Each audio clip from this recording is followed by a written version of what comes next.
মা এনেকৈ নাথাকিবিও মা, চব ভাগ্যৰ লেখা। আমিতো চাই চিতিয়ে দিছিলোঁ ল'ৰাটোক, আমি কি জানো এনেকুৱা হ'ব। মন মাৰি বহি নাথাকিবি মা, চব ভাগ্যৰ খেলা। চোন তোৰ পচন্দৰ চিকেন বনাইছোঁ, অকণমান ভাতখিনি খাই ল।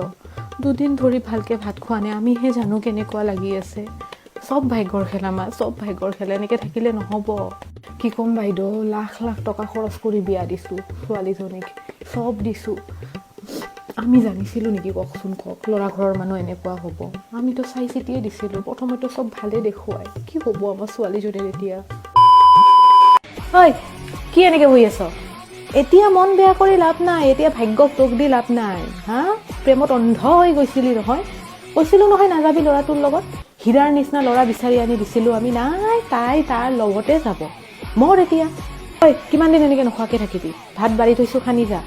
এনেকৈ থাকবি, নিজেও অশান্তিত মৰবি, আমাকো মাৰবি। দেউতাৰাতো অৱস্থাই নোহোৱা হৈছে তোৰ মুখখন চাই চাই। বাইদেউ নক'ব, মানে পইচাবোৰ অথলে গ'ল, বুজি পাইছেনে? কৈছিলোঁ সেই ল'ৰাটোৰ লগত নাযাবি। হা, দিলোঁ চব বস্তু, ইনভেষ্টমেণ্টটো বেয়া হৈ গ'ল নহয়। তাকে ভাবি আছোঁ, সোণা দানা চব দিছিলোঁ। নিজৰ কপাল নিজে খাইছে, আমাৰ কি।